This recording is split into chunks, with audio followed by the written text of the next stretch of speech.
see their performance.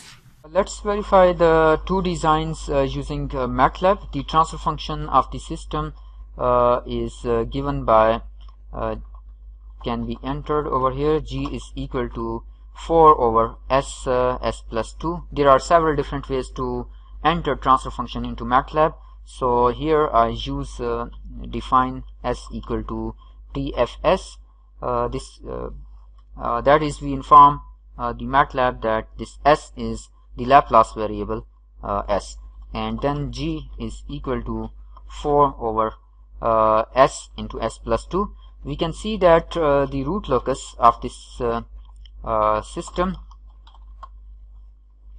is given by this graph, and it does not pass through the desired closed loop poles. So let's wait for the graph. Here is the graph, and the desired closed loop poles are somewhere over here. These are not passing, root locus is not passing through these desired closed loop poles. We had designed two compensators, GC1. GC1 is given by this transfer function. We have placed the pole at s equal to -4, 0 at s equal to -4, and pole at s equal to -8. Let's see the response of the compensated system and the original system.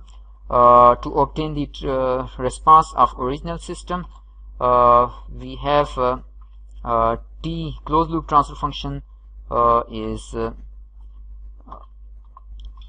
t is equal to feedback, unity feedback of this, and we plot it in another figure.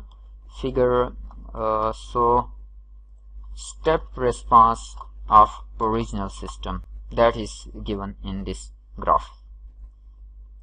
This is a step response of original system without compensator.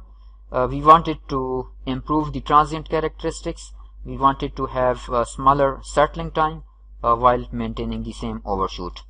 For the system with compensator, let's sketch its root locus. So our root locus are locus of g c1 multiplied by g. So this is the root locus of the compensated system. Let's also sketch the root locus of original system on the same graph, so as it is easier to see the situations. Our locus of original system. So this was root locus of original system, and this is root locus of the compensated system, and we can see that root locus passes through the desired closed loop desired poles, -2 plus j 3.56. So let's also see the step response of compensated system. So let's define t1 to be equal to the transfer function cascaded with compensator with unity feedback, and let's plot it on this graph. So use the command hold on and step response of t1. This is the original system, and this orange graph is the compensated system. We wanted to have an overshoot of 16%, so let's see whether we have achieved it or not.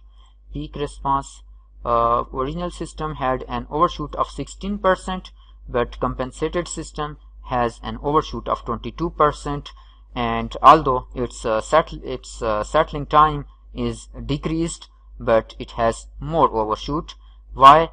Because for the compensated system, one pole is over here and second pole is over here, and there is also a third pole. The relations that are derived for overshoot and settling time, those are based upon second order system. Over here we have a third order system. Let's also see the performance of second compensator. GC2 is this GC2 over here, and let's call it T2. And then step response, we want to plot it on the same graph. So step response of T2. So this is the third response, and we can see that settling time is also reduced and overshoot of 16% is also achieved. Although both of these compensators were designed to achieve an overshoot of 16%, the second compensator has achieved an overshoot of 16% with reduced settling time, and this has slightly more overshoot. Why? Because it had also a third pole, and that made the formulas for overshoot and settling time less accurate.